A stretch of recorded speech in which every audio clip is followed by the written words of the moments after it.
Welcome to the HC Insider Podcast, a podcast dedicated to the commodities sector and the people within it. I'm your host, Paul Chapman.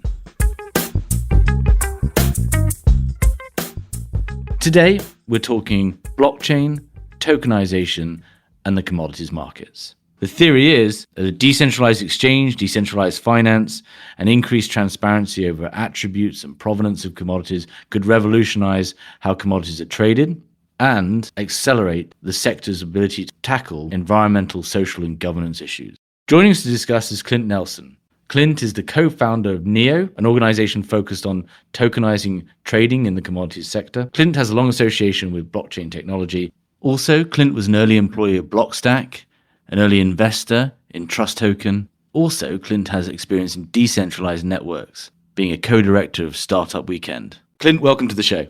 Thanks for having me, Paul. So we're talking blockchain's tokenization, its applications to markets, and in particular the commodities sector. Could you just help us, give us a quick overview of constitutes a blockchain and just the basic principles within it? Sure. Yeah. So the simplest way to think of a blockchain is essentially like one giant Excel spreadsheet, which a single source of truth, which is immutable and can be viewed by everyone. And so it's really powerful to essentially be able to create trust in a trustless environment, of which the commodity space as an industry is pretty famous for counterparts that don't trust each other. So the superpower of a blockchain in and of itself is really the ability to facilitate trust across these different counterparts. And the easiest way to think of that is like a shared view of a single Excel spreadsheet for ease of conversation that all counterparts can agree upon is the truth, which is important. So, And any change. So as I understand it, there's a few bits of terminology here. So this is it's append only. So people are only able to add to the spreadsheet. Any change in prior information changes the whole blockchain, and therefore it could be seen as invalid. These hashes is this principle where you can turn any amount of information into a finite hash, which is this key that connects all the blocks together in that chain, right? I think I'm following. And the information that's held within the blockchain, within the individual blocks, is where we get this terminology of tokens. Exactly. Yep, exactly. And just simply storing data, storing information, storing ownership, custody. Yeah, you're exactly right. That's an elegant way to put it. A lot of the elements of this was around previously, but it was, I think now over a decade ago, this sort of rather elusive character, Satoshi Nakamoto, published papers and launched what was the first blockchain, which was Bitcoin. We've had lots of others come along, but can you just give us a little bit of you've been involved in this world for quite some time. Can you just give us a little sense of the history of blockchain and its path over the last decade? Yeah, so it basically started, of course, as you said, with Bitcoin, which is a proof of work chain. And so I think that one of the big distinctions over time and innovations that's happened is the moving from proof of work to proof of stake systems. So Bitcoin's kind of a very simple example of an initial use case, just launching a currency, 21 million tokens. And essentially all anyone is doing with a given Bitcoin is, for the most part, storing them or buying and selling them on various exchanges. The way that it works is the network is secured by nodes. And so don't remember the last count, but I think that there's, well over 100,000 nodes operating as part of the Bitcoin network. And so what that means is someone's literally running a computer somewhere in the world, which is processing that chain and recording all of those transactions and processing the ones that are happening live. And the network essentially needs to agree with itself of, is transaction 11 do 10, 100, 100,000 of these nodes on the network agree that transaction 11 is the same across all of these different nodes. And so if that's not the case, you have what's called a 51% attack, which happens if someone were to gain control over the network. And so you might have, which in that case, then you could essentially add more Bitcoins to the system, or Paul could add a lot more Bitcoins to his wallet, add a zero. So this is why having lots of nodes on a network is important is that's essentially where the security comes from. Lots of copies of the ledger, right? Lots of Exactly. different independent copies of that big blockchain. Yes, and you've got this idea that all of the miners, which is now like running pools and consortiums, if they all got together, they could possibly do some nefarious stuff. So you've got the nodes, which are sort of the point of verification, or these points of comparison of the ledger. The key bit about Bitcoin, and we don't need to get too deep into it, but there's this obviously the mining. This is where people are essentially creating these new hashes to create the next block in the chain, and that's rewarded by people being essentially given a block of Bitcoin. And that was the incentive for keeping the ledger going initially, right? Exactly. Yeah. It's the whole mining mechanism is really a reward for something that is intended to be a public good, such as the Bitcoin blockchain. The whole reward mechanism and principles behind mining it is, as you said, just intended to pay rewards for people that are doing work that are adding stability to the network. So then comes along Ethereum in, I think, 2015, which was much more public in who was running it and who came up with it, and had, I think this was the next iteration of how blockchain could become more utilitarian in its usages out there. right. And also, yeah, more utilitarian, also greener as well. And so the shift that Ethereum brought is number one, smart contracts. So going beyond just a currency and a store of value, but allowing developers using Solidity to embed things into a token or a smart contract that would be in typical paper-based contracts, which gave rise to a lot of other what they call dApps, decentralized applications, and also moving to a proof of stake system and away from proof of work means a lot less power consumption. You don't have to have every single computer in the world running the same copy of the chain in quite the same manual way that a proof of work system operates. And with proof of stake, it introduces a staking and a slashing mechanism. So I believe for Ethereum, you need to have 35 Ethereum tokens to be able to be a validator on the network. And then if you're a validator, you're essentially staking those Ether tokens. And for every for every transaction that happens on the network, there's gas fees that are created. So think of that almost like a Visa charging, say, 1% of every transaction that happens. For every transaction that's happening on Ethereum, there are gas fees, and the validators earn a portion of those fees earned. And so if you're a bad actor, then there's an element of called slashing as well, where you can essentially be financially penalized for trying to cheat the system. And it's a pretty effective method of validation and governance as sort of a V2. But of course, smart contracts is a huge building block that gave rise to many more use cases beyond Bitcoin, and also just the ERC20 tokens in general, which Ethereum really allowed anyone in the world to create another token and embed the attributes and characteristics that they wanted to bring to life into that, which is kind of most in many of the tokens that we see trading today are Ethereum ERC20 tokens, for example. Yeah. So there's two elements there I really want to draw out, because one is the smart contracts and the other is just to get, I think, carry on with getting the terminology right. So Ethereum would be what I think you would call a layer one protocol. It's the blockchain. And then because it has this capability to have more information held within it than just who owns the Bitcoin, you can embed these tokenized or these tokens in it that are more than just who owns what, but are actually these things, smart contracts, right? So a lot of what's out there on your Coinbase app, some of them like Ethereum are actually these layer one protocols, which are the enabling technology, and others are just simply tokens that sit on an Ethereum ecosystem. Exactly right. Okay, got that right. I'm holding on.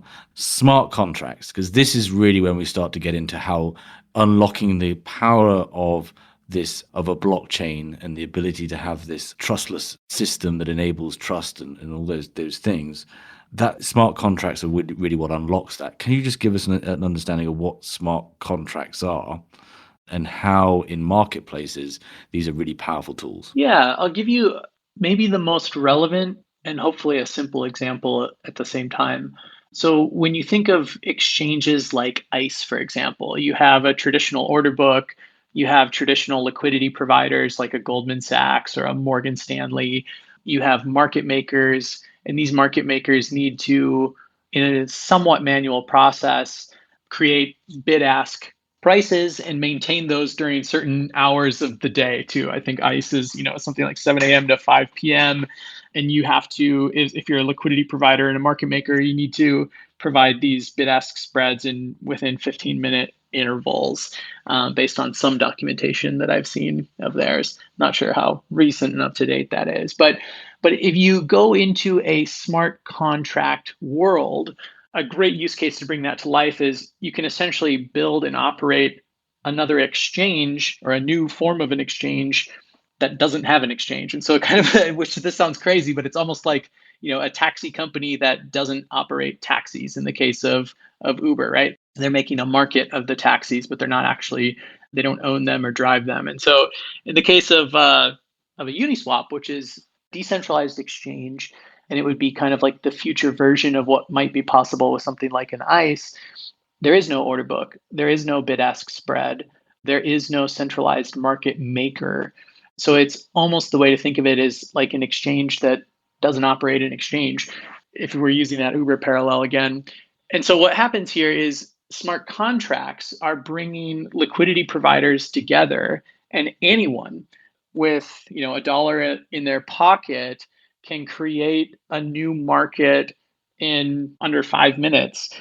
Just visiting the website, adding any two tokens into a pool, creating what's called a trading pair, and then adding liquidity to both of those tokens. And so, in this case, that there's smart contracts are at work behind the scenes, which are number one, of course, cataloging the two assets that are trading against each other, and number two, accounting for every dollar in the system, who put that dollar in, who owns that dollar, and which rewards are attributable to whose dollars that are at work in the system. And so to bring that to life, there's $8 billion in liquidity within that ecosystem across roughly 50,000 user-generated trading pairs and doing about 60 billion in trade volume per month, which is earning that ecosystem roughly $180 million a month in fees being generated, which are being paid to these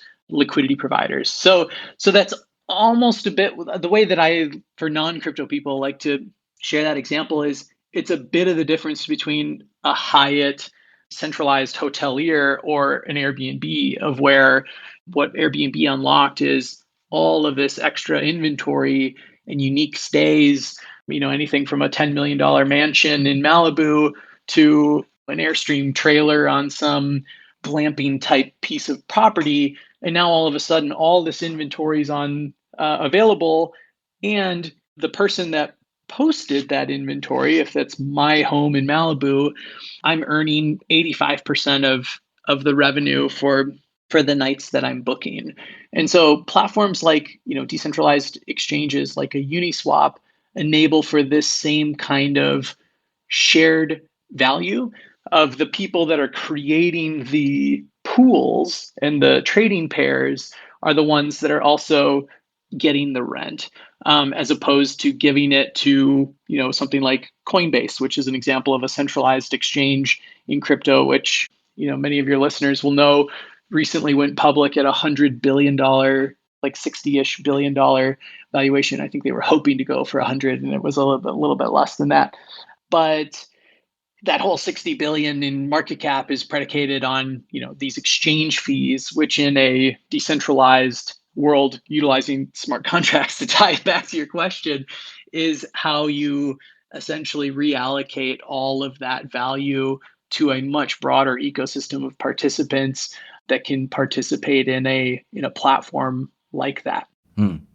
And there's a couple of sort of things to just highlight there, right? At least from my understanding, previous discussions you and I have had. So in effect, these are like these self-executing contracts, and you've got the theory is you're lowering transaction costs because you aren't going via an exchange that's taking rent, and you're also actually the nature of the contracts as well are simplified, which means they're only appropriate to certain types of transactions. You wouldn't necessarily want to do a really complex long-term leasing an oil rig on a smart contract, right? But in exchanges of goods and information, these things can really apply and lower transaction costs. They can also actually, as I understand it, make up for your dealing between jurisdictions where perhaps you don't have such a strong framework of law. This provides a better facility for remedies and all the rest of it, and to trust the contract as opposed to having to trust on a central arbiter that will help you out if things go wrong. You mentioned right at the start, this idea of the concept of blockchain is to be able to have consensus trust as opposed to that sort of, and this single source of truth as opposed to reliant on, an intermediary or an exchange to validate things. Exactly. Yeah, exactly. It's the Rails which allows a huge decentralized community of collaborators to take common actions and have trust in the system and be able to reliably earn the rewards, take little risk, right? And so no more risk than what they're used to dealing with in the course of their normal business, for example, but give rise to a distributed, decentralized platform where people can create more and new value in new ways. I think, like, for example, it would have been, historically very difficult to be a market maker and maybe hire a team, take all the actions that one might need to take to be a market maker for a given commodity on something like ice, whereas doing that on a decentralized exchange, using that sort of framework, just strips much of that complexity away, but still gives and makes that value available to existing and new market participants that might already be holding those assets. It might be a commodity like oil, or it might be a commodity like copper that now they can monetize in new, interesting ways while doing very little work, and in some cases no work, to monetize or to create value. Yeah, because the final bit about these smart contracts, of course, is that they are customizable to us down to a single entity, right? You can also start to build in a lot of attributes around your pair that is going to, I guess, unlock a lot of opportunity rather than it just being, in this case, a barrel of oil. It can also be a barrel of oil from this location, this carbon footprint, this ESG impact. And I guess pressing some of what we're going to come on to. But it is true that those smart contracts, whilst they're limited in certain ways, they don't like ambiguity by the nature of the code. They also allow you to code in a lot more attributes on any given, whatever it is on Uniswap that you're looking to trade. Exactly. And I think that what you touched on there is, in my opinion, one of the things that just gets me most excited about the commodity space in general is that unlocks the ability to take something that has a static contract, which is largely closed to external development, and it makes it it's the thing that's probably most shocking to listeners that maybe aren't so familiar with crypto, is this all sounds really complex, but if we were to actually take you through the workflow associated with creating some of these trading pairs and providing liquidity, it's just incredible to see how literally some of this stuff is like 60 seconds or less time to do. But then, as you said, it's what are all of the combinations of an oil trade or a copper trade that a global marketplace might take across all of the languages that we have as global citizens, across all of the currencies that we have as global citizens, across all of the corporate goals and objectives that we have from Apple to, say, a Procter, a P&G, or a Walmart, or a Tesla. It gives rise to the end customers and the end buyers being able to vote with their wallet, literally even being able to create the trading pairs for the commodities that they want to buy based on the attributes and features that they want to see present. And then, as you said, that spans, could be what's the currency that it's trading against, what's the location, what's the continent that the product is located on, is it supporting female-owned businesses or minority-owned businesses? Is how much of the production is green and offset, carbon neutral, provenance, all these types of attributes. What kind of a ship was it on? Was it a LNG ship? Was it a heavy fuel oil ship that this was transported on? Apple released not long ago on Earth Day sort of their parameters for how they want to obtain assets and commodities, and so for the things that go into their products. And so they are, from an end-to-end standpoint, evaluating how it's designed, how it's made, how it's shipped, how it's used, and how it's recycled. And that's a really elegant way of putting it. But my view and our team's view is that all of these companies have a plan like this, whether it's Google, whether it's Salesforce, Microsoft, Tesla.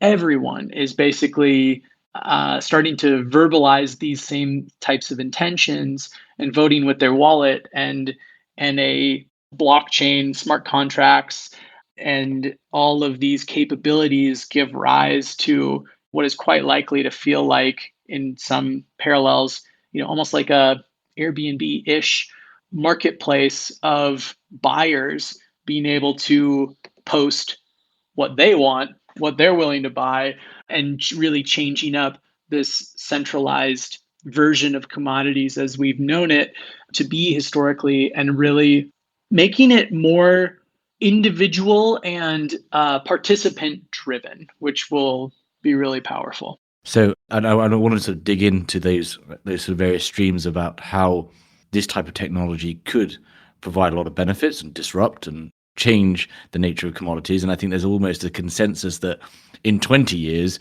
this is more than likely how markets will work.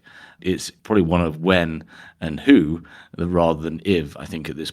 One thing I just want to get straight in my head, and apologies, this is going around again, but just in terms of the mechanism, those pairs, do individuals present the pair that they're willing to transact, or do companies or individuals present their side of the pair and then someone else the smart contract will pair it up? Yeah, good question. So in a world such as this, number one, anyone can create a pair and anyone can join an existing pair.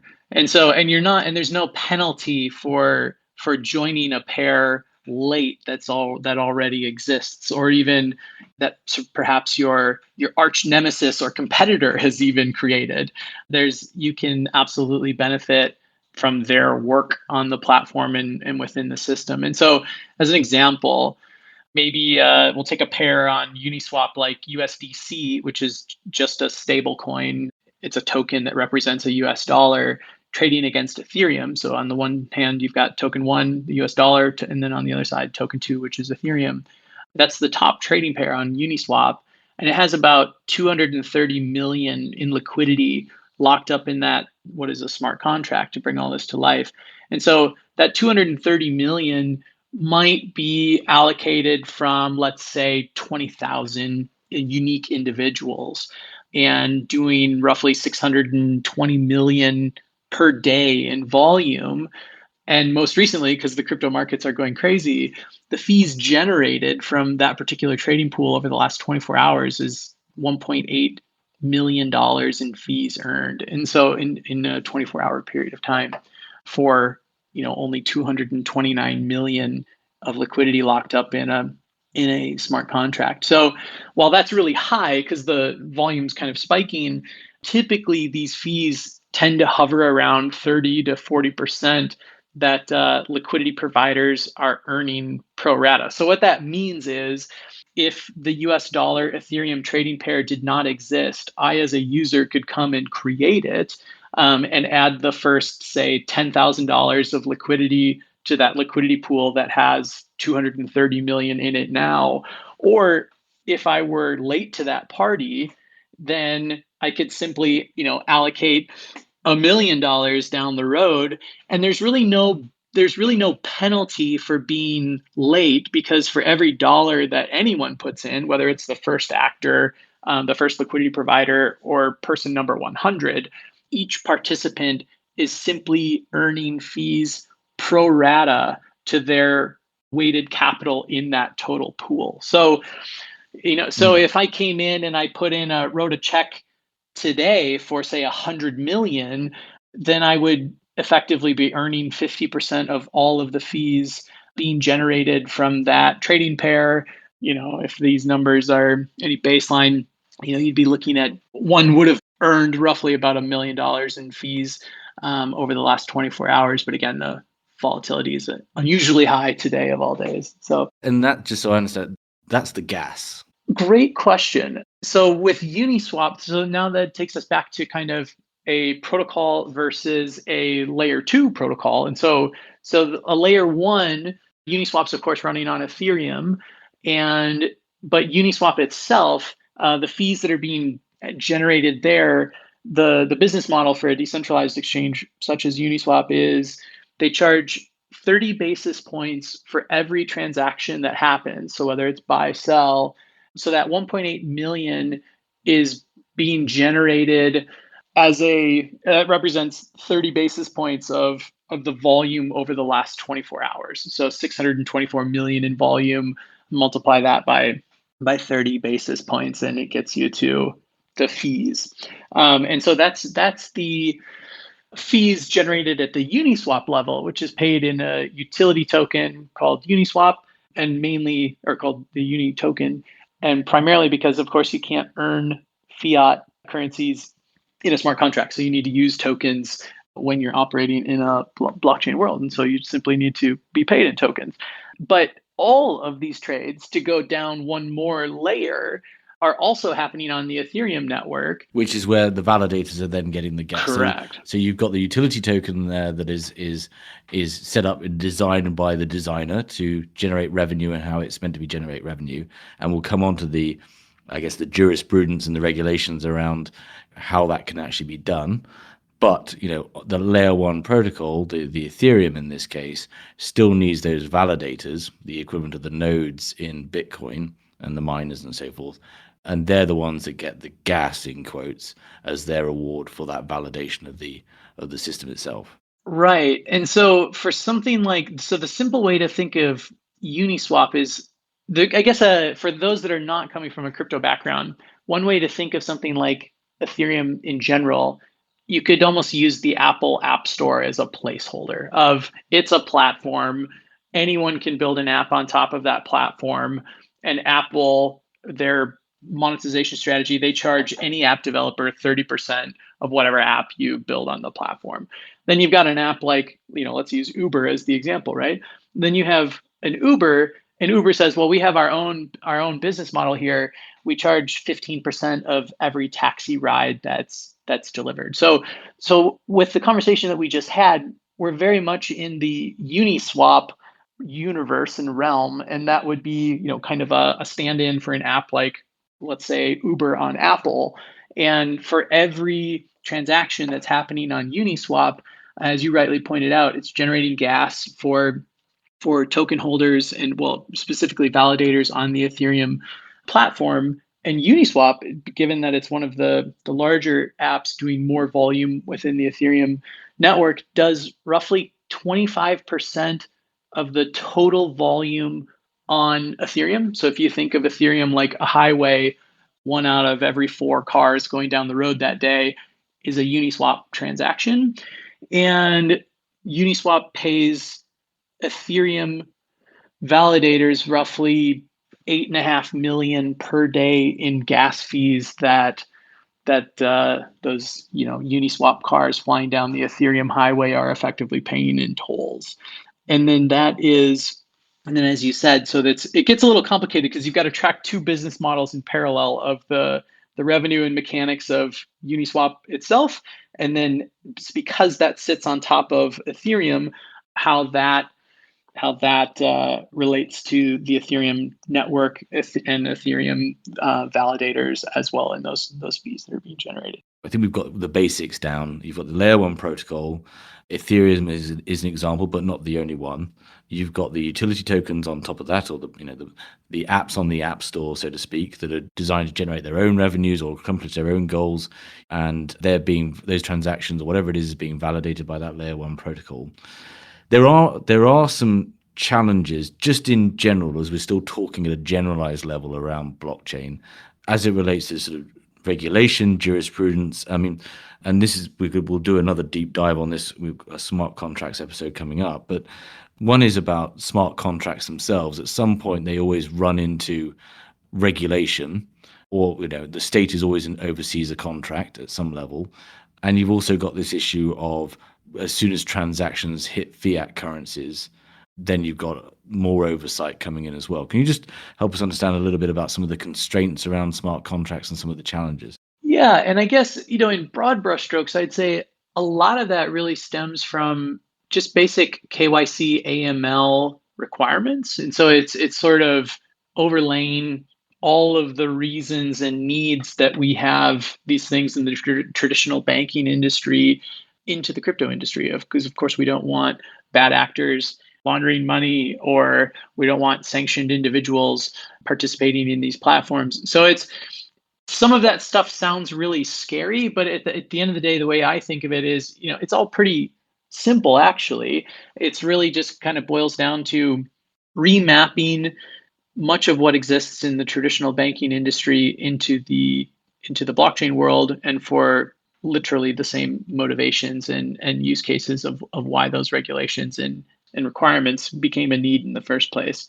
So, and then, as you rightly pointed out, because this is new, a lot of that is just emergent regulation across jurisdictions, in particular. In some countries, jumping on this much faster than others, some well past the implementation, where I feel like, for example, in Switzerland, you can literally pay your personal income tax in Bitcoin to the government, whereas in other countries, it's much more nascent, and they're still kind of getting their arms around it and how they want to create the rules. So yeah, I think that's an exciting space to be. I think we were working very closely with the SEC in 2017 as part of the work that we were doing at Blockstack in particular.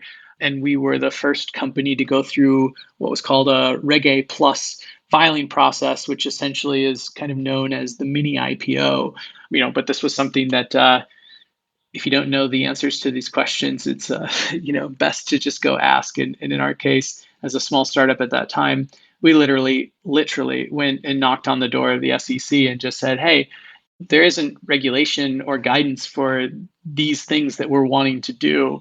Can you lean in and help us with some of these things?" So, and I think that it kind of pays to be early on these things, and especially pays to be collaborative and to be open and working with the regulators, and of course doing everything above board, because it's in my past experience as just a small startup, these are not scary organizations or scary people, and it's quite the opposite of just really helpful and happy to lean in, even though we don't often associate that with government. So Yeah. Okay, so I think that brings us nicely up to talk about, these applications directly into the commodities markets, and what ultimately Neo and your group are attempting to do. As far as I see it, there are kind of three main branches of where there are clear positives and opportunities. One is really what we've been talking mostly about, which is this DEX, a decentralized exchange, lowering transaction costs, increasing liquidity, increasing trust in the system. And actually, commodities would appear to fit quite well into that, based on, in the big picture, these are relatively simple transactions, priced for a certain amount of good, a type of good, loaded at a certain place, etc. The other one is DeFi, decentralized finance. And the final one is really around that, bringing in the ESG attributes, the provenance, these things that you kind of alluded to, that Apple and similar organizations, in fact, the world is now looking for. I feel like we've covered the DEX. And I think like we can see clear comparisons with what's going on with Uniswap that you mentioned, but there is a clear use case for tokenization to create a decentralized exchange in the commodities market. Can you dig into DeFi? What exactly is DeFi, and how does that link in with this subject? So DeFi is really the ability for the first building block is what happens when you have all of these decentralized participants that can exchange a token anywhere in the world, when so many of these are rooted in, it's dollar stable coins or some store of tradable value. So what can you essentially start to do with all of this roughly $2-3 trillion of liquidity? And this kind of introduces the concept of DeFi, of what are all the creative, innovative ways that you can kind of steer this giant blob of liquidity. And so, one use case that I've been quite close to and working on has been lending and lending pools. And so, since December, roughly about 400 million's gone out the door in uncollateralized loans that we've been involved in. And so what that allows for is, again, anyone can back some of these loans. Many of them are to crypto traders. And an example of a loan might be literally, $10 million loan for a 30-day period of time with a 14% interest rate. So where that 10 million comes from, it's essentially being crowdsourced from a large group of lenders. It could be one lender that provides all 10 million, or it could be 1,137 people that pool their collective resources to ring the bell on that $10 million loan and get it out the door for a 30-day period of time.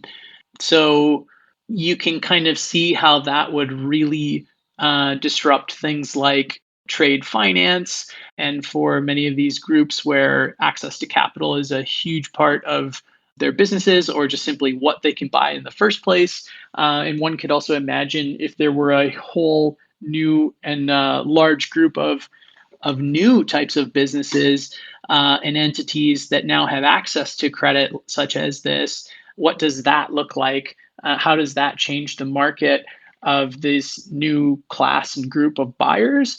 And then also for companies that have a very strong balance sheet and a really great existing relationship with hundreds or maybe even thousands of large customers, is this and could this be a really interesting source of new revenue for these types of organizations that may be doing $100 million deals with a counterpart for 10 plus years? They are perfect candidates to put a toe in the water in this realm and essentially earn new revenue from counterparts that they're already taking some element of risk with and already have a high degree of trust with.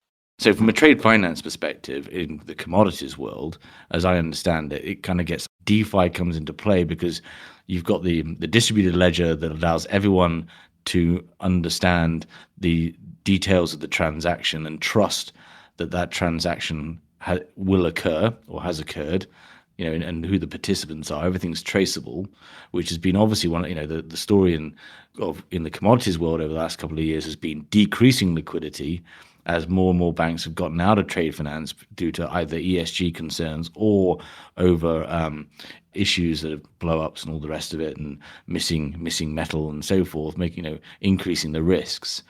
So you've got that trust factor there that's transparent, so people can account for the risks. And also the other bit about blockchain technology is that you have this ability to own fractions of the token, right? So actually, in the same way that you could own 0.001% of an Ethereum coin token, you can do the same in this trade. So actually, it democratizes finance in that all of us as individuals theoretically would have the ability to finance an aspect of a commodity trade or whatever trade it might be. Exactly. Yeah, exactly right. And I think that as you pointed out, it gives rise to a lot of capabilities simultaneously. One, it's a lot more liquidity coming into the system and a clear path for those that are providing it to monetize it. They're literally getting their pro rata share of the interest rate over the period of time to the person that they are lending to. Also, as you mentioned, it gives groups that are activist investors. You're seeing more and more groups like the BlackRocks of the world that are voting with their wallets on what stocks will they buy. That's kind of about it for the granularity that the traditional markets are operating at right now. You could either essentially kind of like whitelist a stock or blacklist a stock of to say that we don't think that this is a good actor. We don't support what their footprint is or what their values are. So we're either going to not buy or buy that stock if the converse is true, if we think that they're a great actor. But what things like this allow for is a much deeper level of granularity of where a group like a BlackRock can get into literally providing the capital behind a specific trade that's being financed with a specific ship going from point A to point B. And maybe they say, we love this supporting these LNG ship with a lower footprint, but it just allows for individual actors to go much deeper into the value chain. A company like an Apple, for example, could be staking or essentially setting the standards for the values and that they want to bring to life, and then even applying liquidity to the market to make that more accessible to others, whether that's a certain grade of a metal that they're consuming or whether that's just elevating the attributes and the products and the sustainability metrics that they want to bring to life, and not doing that just giving it lip service, but doing it for profit, which is really important. And so I think that only speeds up that version of the future, which we all want to see happen.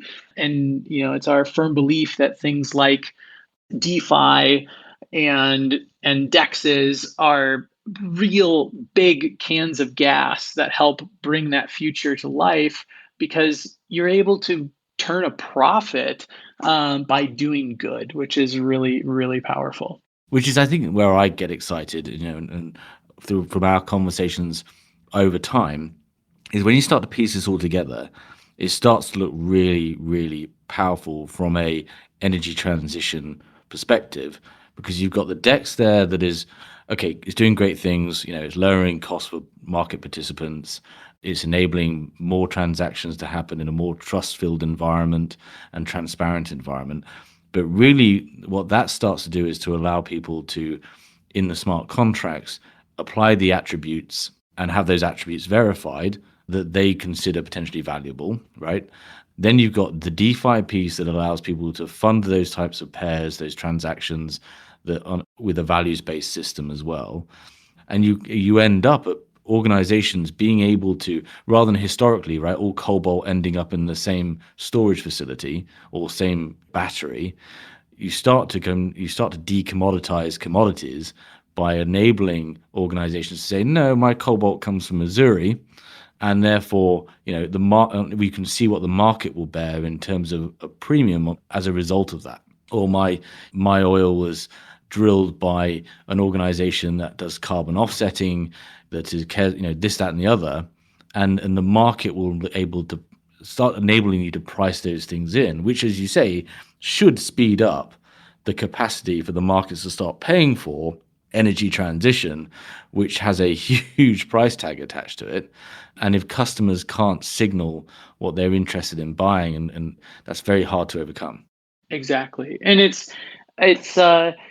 really the confluence of many new market participants all operating together. So whereas in the past, maybe you have governments, banks, and producers, say, playing a really large role, in the future, you're bringing in entirely new groups that never had a role to play in the commodity supply chain, like, easy example, software developers or liquidity providers or the end purchaser, like the Apples of the world. And then all of these other attributes and things that you can add on to them, or pension funds and some of these other groups that can become more and more active. Yeah, and you're giving all of these groups and this huge mushrooming group of market participants the ability to define exactly what they want purely for their own purposes, whether that's based on, as we said, location, price, grades of the commodity that they're buying. They can get further in the weeds of what exactly that is. Like, for example, some of the work that Apple's doing, they want to buy recycled lithium. and they want to have as much recycled lithium going into their future batteries as possible. And so one could see how, Apple could release a new type of a contract, which is this is the version of recycled lithium that we will buy. These are the allotments of this much to take physical delivery. We would prefer it to be in this geographic location so that the cost of shipping and really footprint of shipping is lower. And you can see how a company like Apple could really create a standard around that, and how the market more broadly could either make changes to that. They could essentially, or they could just double down on what is the Apple standard and be part of those liquidity pools that Apple has created, those avenues and pathways to provide financing or provide liquidity to a trading pair such as that, and at no penalty for being second, third, or 57. So whereas the exchanges have been trying to introduce, various contracts with attributes attached from an environmental standpoint, the concern there is always there's a validation concern, of course, which still exists in blockchain, right? To get on the blockchain, someone's got to validate it. But actually their concern is really one of liquidity and uptake. Whereas in this framework, I'd be right in saying, Apple could put that pair on there, and maybe only one organization meets it.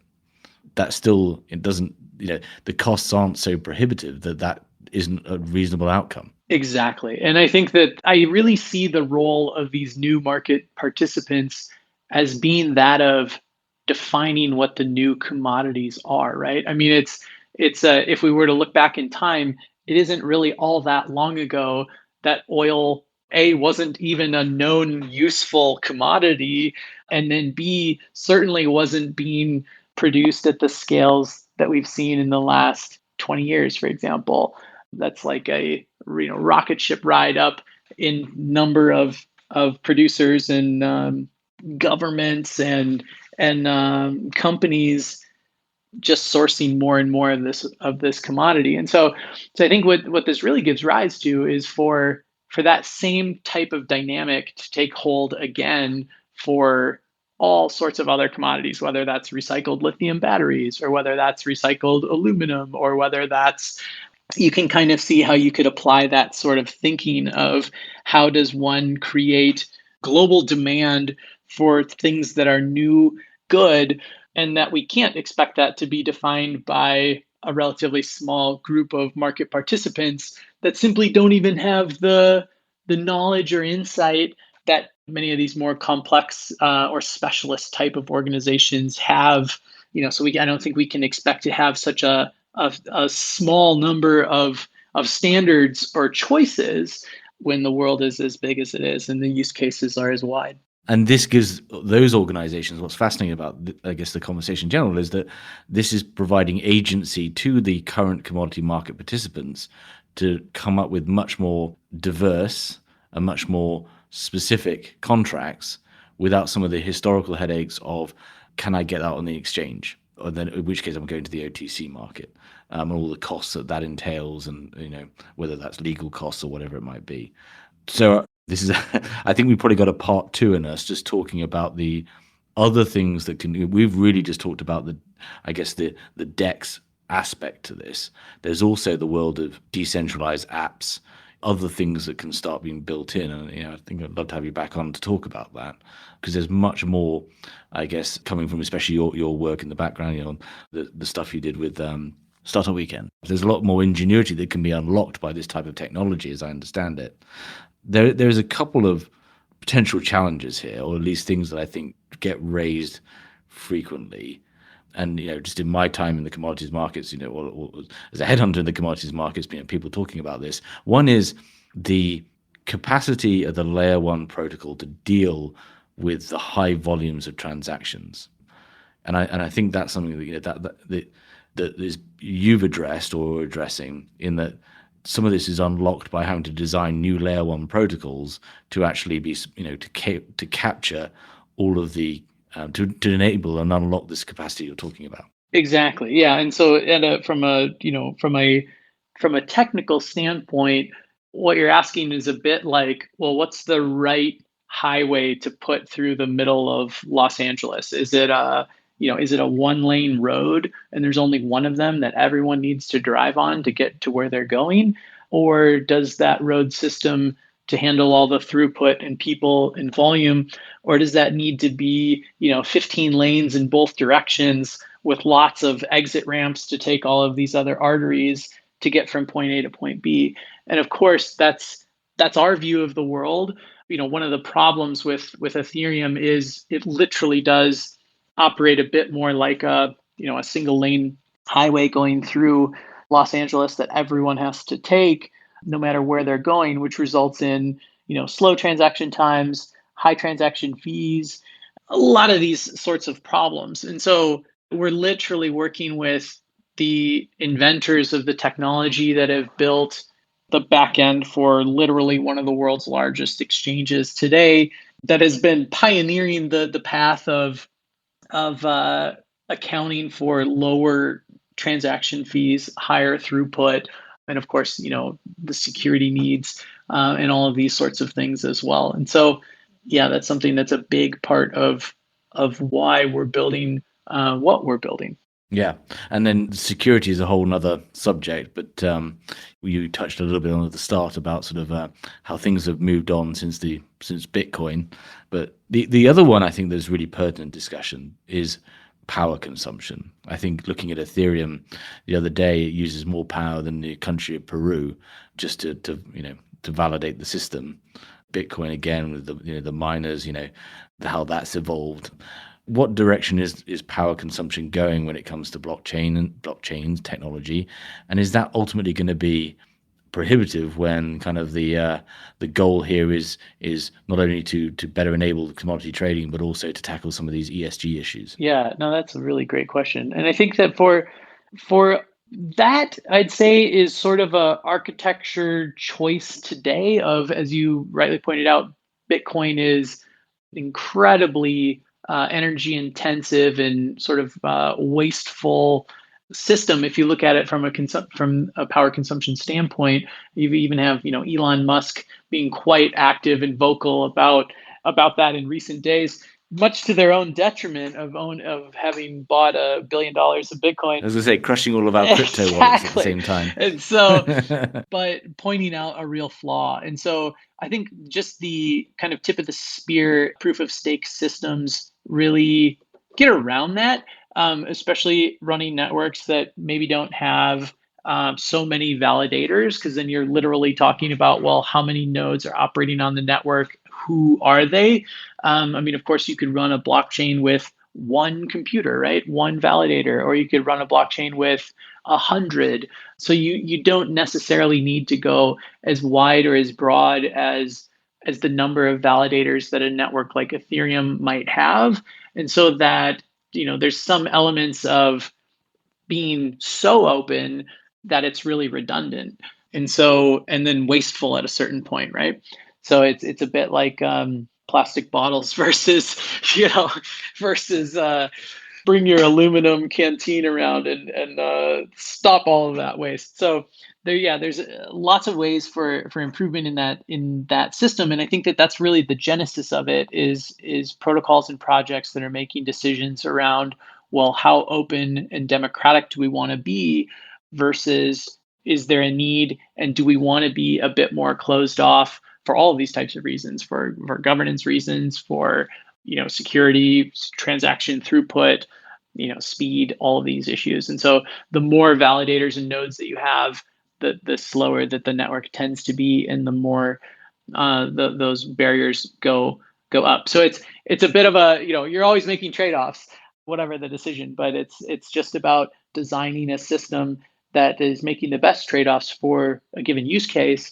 And I think what I would say, kind of confidently, very confidently in response to this just train of thought is there hasn't really been a blockchain that's been developed or thought through the lens of the commodity industry, right? And so I think that literally at this point in time, much of the nascent use cases, applications being built literally on top of blockchains like Ethereum, which have a lot of technical debt over the years, of this, which comes by virtue of being essentially first, hugely successful, and then having to carry, that backpack full of rocks that you've filled up. And in many ways, it is absolutely a backpack full of rocks when you look at it through the lens of use cases like the commodity industry might have. And knowing everything that we know now, if one could start from scratch with some of the best and brightest minds in the world that invented this stuff, what might one do? And that's the space that we're occupying now, which is pretty fun. It's been a fascinating discussion, Clint. I certainly know that there's going to be a lot of interest in this. I recognize it's a complex subject, and we've kind of skated through over an hour, but I think it's clear to the listeners, and certainly to me, the opportunity here in terms of what this type of technology could do to unlock a number of aspects of the commodities markets, not least, I think, the ability for organizations, buyers, producers to price in these environmental attributes. We as an organization, HC, are certainly interested in that's how you and I started to talk a few months back about there's community aspects to this, there's talent aspects. Maybe we'll cover that on a second podcast around decentralized apps. And we'll put a link in the show notes for to Neo so that people can find you, and I think they can register some interest there. Obviously, you're still in the startup stage. I wonder if, before we let you go, there's sort of, you could give us a final thought or talk to us a little bit about what gets you so excited about having come from the crypto world, now looking at the commodity space. So the thing that I'm most excited about with the commodities use case in crypto is just the scale. And I really feel like that of many of the use cases, commodities is one that's not yet come on chain, that in my opinion is really kind of the killer app for the ecosystem. And so you have a lot of these meme coins, or literally three guys in a garage kind of stories, hitting $20+ billion market caps in right around 12 months. And there's not really a real business need or use case underlying some of these stories. So I think for commodities in particular, it really is just the perfect storm of value creation in this kind of an environment. It's the killer use case with a real business model, high number of transactions, and a real need for these types of attributes, whether it's ESGs or provenance, liquidity being provided, on and on and on. It really is the marketplace that needs the app store, in my opinion. And it's eye-watering to see the valuations of some of these existing crypto companies that overshadow even some major commodity or producers, trading houses. Yeah, and I think that once the commodity industry comes on board, that'll be pretty interesting. Yeah, I couldn't agree more. Thanks again for joining us. Thank you for listening. If you enjoyed this episode and want to support the show, please give us a positive review on Apple Podcasts or Spotify. To find out more about HC Insider and Human Capital, a search firm dedicated to the commodities sector, go to www.hcinsider.global, where you'll find more original content on the commodities sector and more details on our offering as a search firm and our locations around the world. Thanks again for listening.